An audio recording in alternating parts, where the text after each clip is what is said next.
and really a model for our country when we choose to invest in the natural talent and invest in our future, and through young leaders, what we will be able to accomplish in terms of getting in front of the challenges we face, but also leading as a nation. So I want to thank everyone for welcoming us. President Tripathi, I want to thank you for welcoming us to the campus. To Congressman Brian Higgins, thank you for welcoming me back to your district.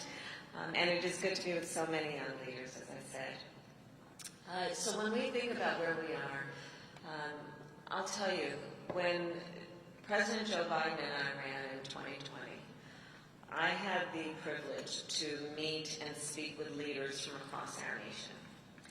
I met with college students in Georgia and high school students in Denver. I met with young veterans in New Hampshire and educators in Iowa. And as you can expect, the issues that were raised in those conversations were wide-ranging. Some folks wanted to talk about voting rights or mental health, and others of our young leaders wanted to talk, rightly, about gun violence and criminal justice and health care. And in these conversations, there was always one other issue, a single issue that came up every time, more than any other: the climate crisis. Meeting with the young leaders of our nation, it is front and center, on their minds, for good reason. To the young leaders, I say, in your lifetime, your generation has experienced your generation has experienced every one of the 10 hottest summers on record. You have seen your communities decimated by wildfires, flooded by hurricanes, and choked by drought. Here in Buffalo, you have watched as toxic algae has spread through Lake Erie. Your generation knows the threat of the climate crisis because you have lived it. And for your entire lives thus far, you have seen our nation fail to act with the urgency this crisis demands. And one asks then, why? Well, I'll tell you. It is not because the science is unclear. Scientists have been warning about the dangers of greenhouse gas emissions for decades. It is not because we lack solutions. We know how to reduce our emissions and protect our communities. No, it is because too many so-called leaders have lacked the political will and courage to act.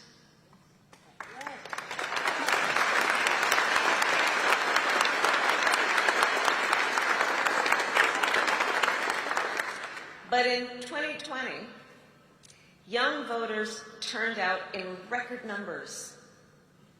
You put President Biden and me in the White House and you told us to take on the climate crisis like the crisis it is. And we heard you.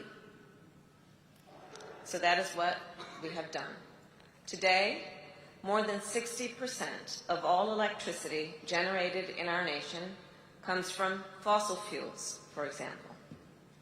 Coal, petroleum, natural gas. We know that is not sustainable. And so our administration has invested billions of dollars to boost clean energy production. That means building thousands of new wind turbines and massive solar farms like the one I've seen on this campus.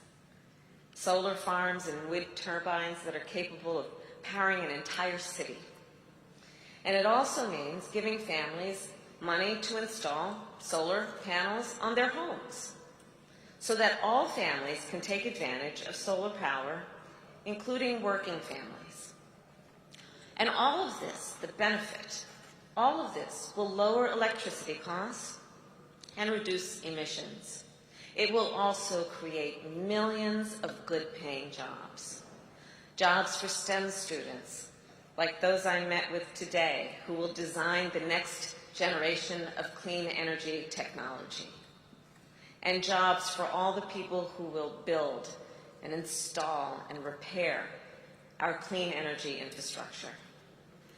And to take advantage of this surge in clean energy production, our administration is giving families thousands of dollars to weatherize their homes, which includes up to $8,000 to upgrade their HVAC system from gas to an electric heat pump.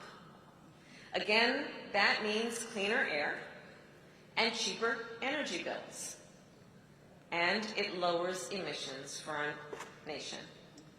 And we are not stopping there.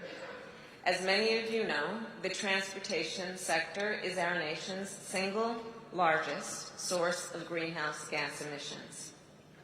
Every year, gas-powered cars and trucks and buses contribute millions of tons of carbon dioxide and toxic air pollution. But there is a solution to this problem: electric vehicles, electric cars and trucks and buses, which produce no tailpipe emissions. And they are cheaper to own and safer for our communities, since they do not produce toxic fumes that increase the risk of respiratory illness. That is why our administration has invested billions of dollars to help our nation go electric. That means electrifying public transit vehicles and school buses. That means reducing the price of new and used electric cars and trucks by thousands of dollars, so that more working families can afford to make the switch. And that means building a national network of electric vehicle chargers, 500,000 in total. And this, too, will create jobs. In fact, General Motors recently announced they will be upgrading their factory in Lockport, just up the road, to manufacture parts for electric cars. And UB, the challenge that we face also requires us then to address another truth. While the climate crisis touches all communities, it does not do so equally.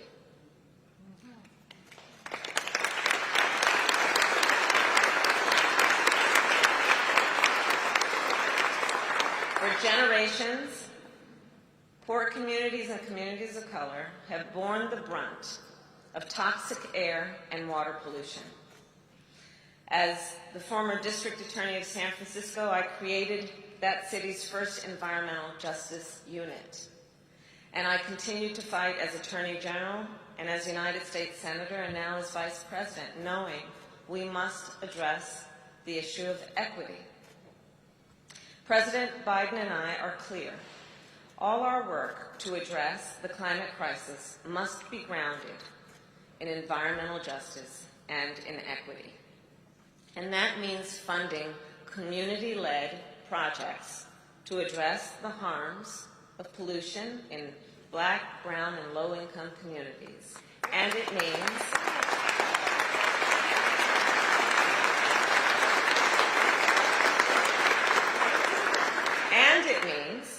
holding polluters accountable when they poison our air, our water, and our soil. It means connecting families in rural communities and Indian country with affordable, reliable, clean electricity. And it means making sure these investments create jobs and grow economic opportunity in communities that have long been left out and left behind, frankly, for far too long. Yes. So last year, our president set an ambitious goal. Our nation will cut our greenhouse gas emissions in half by no later than 2030. And by no later than 2050, we will reach net zero emissions.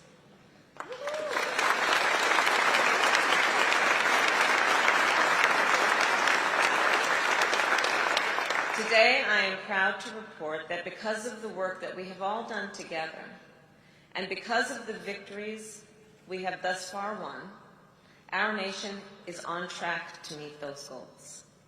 But let us be clear, we still have more work to do. To cut emissions, to advance environmental justice, and to protect our planet for generations to come. So this, students, is where you come in. In your classrooms, in your communities, you are leading us forward as a nation and as the world. And we are counting on you. You are chemical engineers working to make our solar panels more efficient. You are architects designing sustainable homes and communities. You are climate scientists modeling the impact of rising seas and warming temperatures. And you are public health experts providing hope and healing to so many. And together, all of you are fighting to make sure that our nation does not repeat the mistakes of the past. You are reminding us not only of our past, but in such an important way, you are reminding us of the potential of our future. And in that way, you are inspiring us. So the next time you're up late studying in Cape Library, and President Biden and I tell you, as we will in many ways, that we're counting on you, know that we stand with you, and we are so proud of you, and so proud of what you are doing now and what you will continue to do. So with that, know we stand with you, and with all of you, we thank you for the work that you are doing here. May God bless you, and may God bless America. Thank you.